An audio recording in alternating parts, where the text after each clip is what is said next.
তিনি ধারণ করে নিয়েছেন একটা আদর্শিক চিন্তা। তিনি যে কথাটা বলছেন, আই হ্যাভ এ প্ল্যান, আমার একটা প্ল্যান নিয়ে আমি এসেছি মাটিতে রাখার পরে।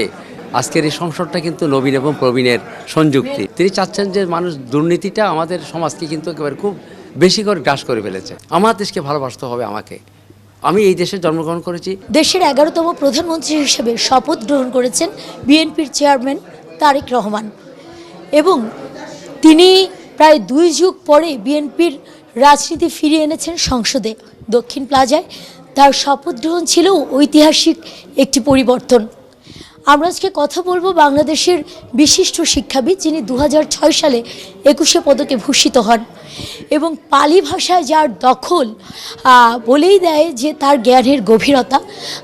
সুকোমল বড়ুয়া, যিনি বিএনপির উপদেষ্টা, আমরা আজকে জানবো তার অনুভূতি এবং এই যে পরিবর্তিত রাজনৈতিক প্রেক্ষাপট, তিনি কি বলছেন এবং এই অস্থিতিশীল সময়ে তিনি কোন সুখের প্রত্যাশা করছেন।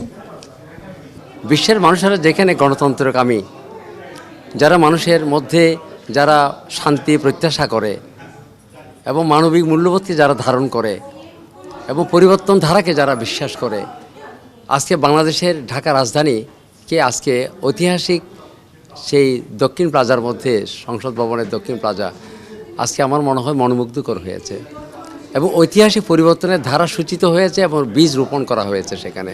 এবং আজকে কিন্তু বলা হয়েছে যে বিএনপির সরকারের যে মন্ত্রিসভা আছেন তারা কেউ সরকারি শুল্কবিহীন গাড়ি ব্যবহার করবে না। অসাধারণ আজকে যে কথাগুলো আসছে সেখানে আমাদের যারা বার্তা নিচ্ছে, যারা টিভির বিভিন্ন মিডিয়ার মধ্যে যারা ছিলেন, তারা প্রতিটি যারা শপথ গ্রহণ করেছে তাদের সেই নব গঠিত মন্ত্রিসভার সদস্যদের কাছ থেকে কিছু তারা বার্তা নিয়েছে এবং মুখোমুখি হয়েছে তারা।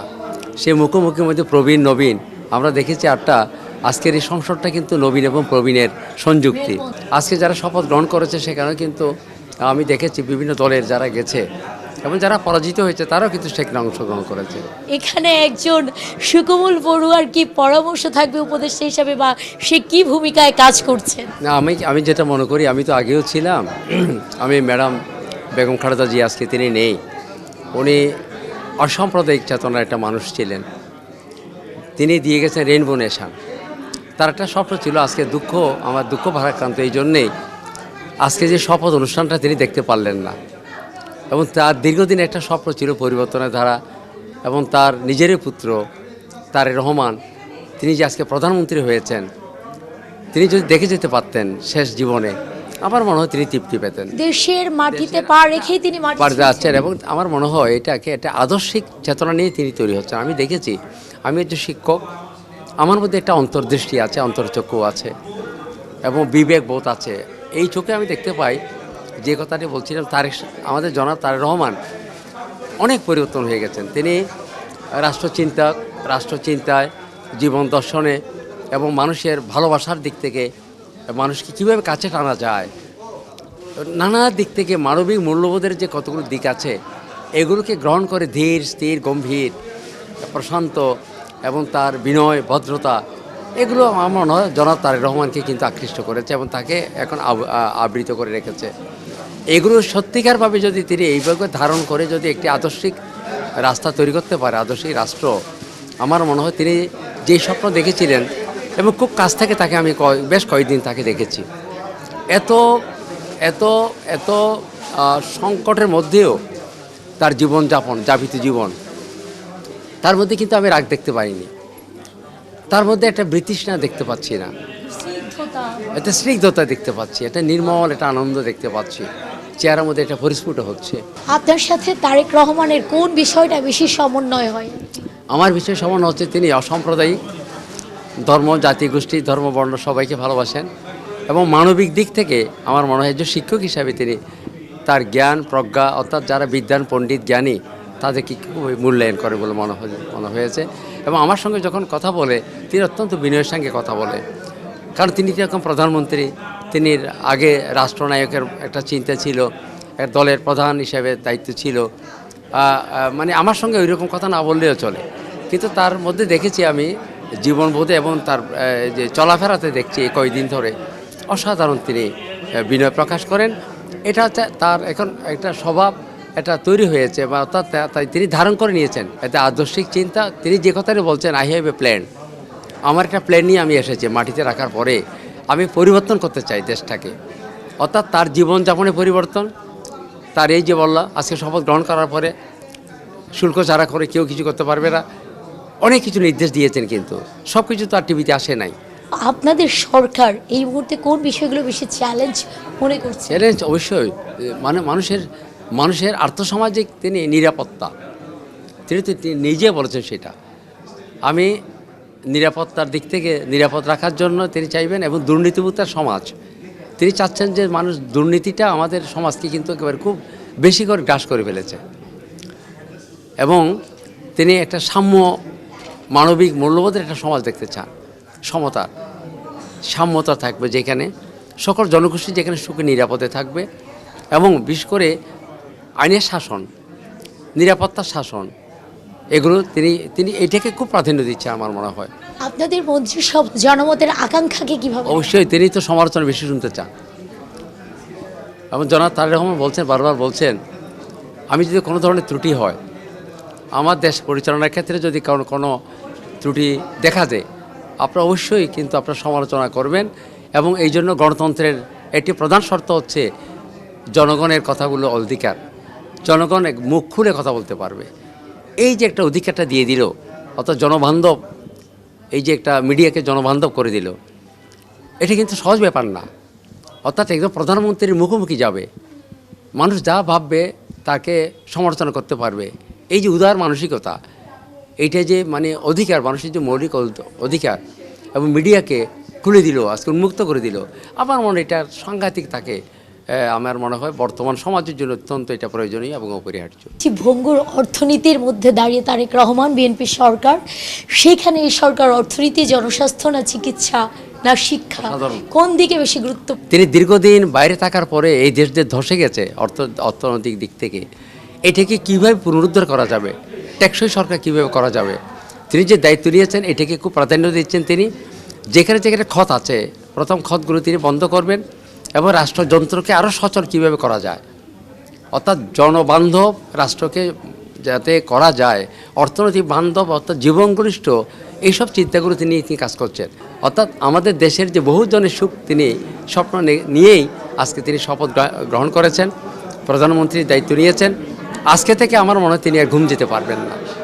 অর্থাৎ এই জনগণকে যে আশা নিয়ে তিনি দায়িত্ব নিয়েছেন, এই বয়সে যে স্বপ্ন নিয়ে তিনি বাইরে কাটিয়েছেন, যে দুঃখে এই দেশের মানুষ কষ্ট পেয়েছে, গুম, হত্যা, বিভিন্ন নিপীড়ন, আঘাত, এগুলোকে দূরীভূত করে একটা কল্যাণকর রাষ্ট্র, জনবান্ধব রাষ্ট্র, এবং বিশেষ করে যেটা গণতান্ত্রিক রাষ্ট্র, মূল্যবোধের রাষ্ট্র যাতে তৈরি করতে পারে, আমার মনে হয় আজকে সেটা আমরা একটা দিক নির্দেশনা পেয়েছি।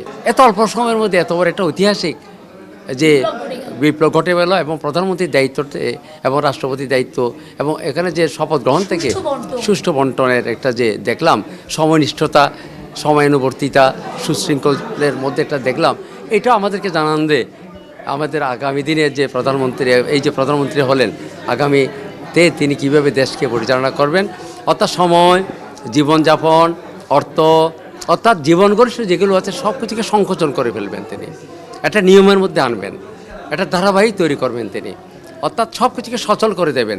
তো তারুণ্য নির্ভর, আমরা বরাবরই জানি, ওনার মেয়েকে আমরা দেখেছি ব্যারিস্টার জাইমা রহমান রাস্তায়, পথে ঘাটে, চায়ের কাপে, চায়ের চুমুকে, রিকশায় দেশের মানুষের সাথে মিশে গেছেন। অসাধারণ বললাম, এটা আদর্শিক জীবনের মধ্যে শহীদ জিয়া যেটা দেখেছেন, দিয়ে গেছেন আমাদের পরবর্তীতে বেগম খালেদা জিয়াকে, খালেদা জিয়া যেটা দেখেছেন এবং সেটা তারেক সাহেবকে দিয়ে গেছেন, এবং তারেক সাহেব যেটা লালন করবেন আগামীতে সেই জাইমা, যিনি এখন অল্প বয়স কিন্তু বাংলাদেশ তো সে এইভাবে দেখেননি, বাংলাদেশের মানুষকে কিন্তু দেখার সেই সুযোগ হয়নি, কিন্তু হঠাৎ করে কীভাবে যে বাংলাদেশের মানুষের সঙ্গে মিশে গেছে, একবারে আমাদের মনে হচ্ছে সে আমাদের দেশের মানুষ, ঘরের মেয়ে, সে পানি ভাত খেতে পারে, শাড়ি পরা, চলাফেরা, সব কিছু কিন্তু আমাদের গ্রামীণ মেয়ের মতন, একবার আমাদের বাংলাদেশের যে ছুঁয়ে থাকার মতো, খুব মা মাটি ছুঁয়ে থাকার। আপনার কাছে জানতে চাইবো যে তরুণদের আজকে আপনি কি বার্তা দিতে চান? ইতিহাসের একটা বদল হয়ে গেল। আমার মনে হয় তরুণেরা কিন্তু স্বপ্ন দেখছে, এখন তরুণেরা আমাদের জীবনটাকে, আমার মনে হয় 24-এর যে অগাস্টের 5ই আগস্টের জীবন তরুণরাই তো খুলে দিয়েছিল বেশি করে। নবীনদের আমি আজকে ধন্যবাদ জানাবো। আজকে বাংলাদেশের মাটি মানুষের স্বপ্নকে তৈরি করার জন্য তারা প্রতিজ্ঞাবদ্ধ ছিলেন, তাদের জীবনদান করেছে, আত্মত্যাগ করেছেন এবং নবীন প্রবীণের সমন্বয়ে কিন্তু আমার চুলায় বিপ্লব ঘটেছে। এখানে নবীনেরা বেশি করে অগ্রসর হয়েছে জীবনদানের মধ্যে, জীবন ত্যাগের মধ্যে। আচ্ছা, আপনার কাছে জানতে চাইবো যে 2041 সালে বিশ্বমানের অর্থনৈতিকভাবে সমৃদ্ধ দেশ হতে বাংলাদেশকে এখন কোন 3টা পদক্ষেপ নেয় ভীষণভাবে জরুরি? আমার মনে হয় পৃথিবীকে তৈরি করার জন্য কয়টা সূচক তৈরি হয়, এটা অর্থনৈতিকের ভাষায় কতগুলো রেশিও থাকে, সূচক থাকে। বাংলাদেশ একটি সূচকের মধ্যে দাঁড়িয়ে আছে, এখন এমন একটা পর্যায়ে দাঁড়িয়ে আছে, হঠাৎ করে কিন্তু সেখানে যেতে পারবে না, কিন্তু হ্যাঁ আবার হঠাৎ করে যেতেও পারবে। সেই রকম আমরা সবাই যদি সামষ্টিকভাবে দেশের মেন পাওয়ারগুলোকে যদি ব্যবহার করতে পারি, খুব ভালো কথা। জনশক্তি 18 কোটি মানুষের যে শক্তি, সম্ভাবনা, মেধা, কর্মনিষ্ঠা, সাথে সুনাগরিকের যে দায়িত্ববোধ, কর্তব্যবোধ, দায়িত্বশীলতা, প্রতিটি মানুষ যদি এই কাজের মধ্যে, এই যে বললাম সকলকে নিয়ে যখন আমরা বললাম যে এটা পরিমিত বোধ তৈরি করব, আমার দেশকে ভালোবাসতে হবে আমাকে। আমি এই দেশে জন্মগ্রহণ করেছি, এই দেশ আমাকে জন্ম দিয়েছে, এই দেশের মধ্যে দাঁড়িয়ে আছি, এই দেশকে সমৃদ্ধ করার দায়িত্ব কিন্তু আমার, এই দেশকে উন্নত রাষ্ট্র তৈরি করার দায়িত্ব কিন্তু আমার, এই দেশকে পৃথিবীর বুকে একটা একটা একটা মানে সুন্দর রাষ্ট্র, আদর্শিক রাষ্ট্র, গৌরবের রাষ্ট্র আমাদের, এটাকে তুলে ধরার রাষ্ট্র কিন্তু আমার মনে হয়। এরকম প্রতিটি মানুষের মধ্যে যে চেতনা তৈরি হয়, আমি আমার দেশকে ভালোবাসবো, আমার দেশের সম্পদকে রক্ষা করব এবং এখানে যাতে কোনো ধরনের যাতে অন্যায় না হয়, দুর্নীতি না হয়, সম্পদ যাতে কোনো ক্ষতিকর না হয়, এই চিন্তাগুলো যাতে প্রতিটি মানুষের জীবনে যখন যাবে এবং তার সময়গুলোকে সেভাবে ব্যবহার করা হবে, আমার মনে হয় আমার দেশ কখনো থেমে থাকবে না।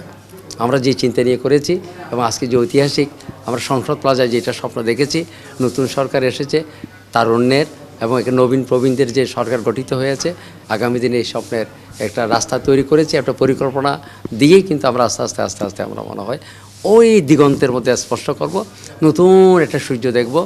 বাংলাদেশ 1971 সালে যেটাকে সূর্য দিয়ে আমরা তৈরি করেছিলাম, লাল সবুজের দেশ, আমার মনে হয় সেরকম একটা সুন্দর আবার ম্যাপ তৈরি হয়ে আমার দেশকে সুখে শান্তিতে রাখার জন্যে সকল মানুষকে ভালোবাসার দেশ হিসেবে তৈরি করবে। অশেষ কৃতজ্ঞতা। একজন সুকোমল বড়ুয়া, যিনি গণতান্ত্রিক এই অভিযাত্রায় স্বপ্ন দেখছেন, যার স্বপ্নে বেড়ে উঠেছে অজস্র শিক্ষার্থী। সমতা, ন্যায্যতা, জবাবদিহিতার গণতান্ত্রিক অভিযাত্রায় সগর্বে মাথা উঁচু করে বাঁচুক লাল সবুজের পতাকা, স্বাধীন সার্বভৌম বাংলাদেশ। সুমনা সুমি, 71, ঢাকা।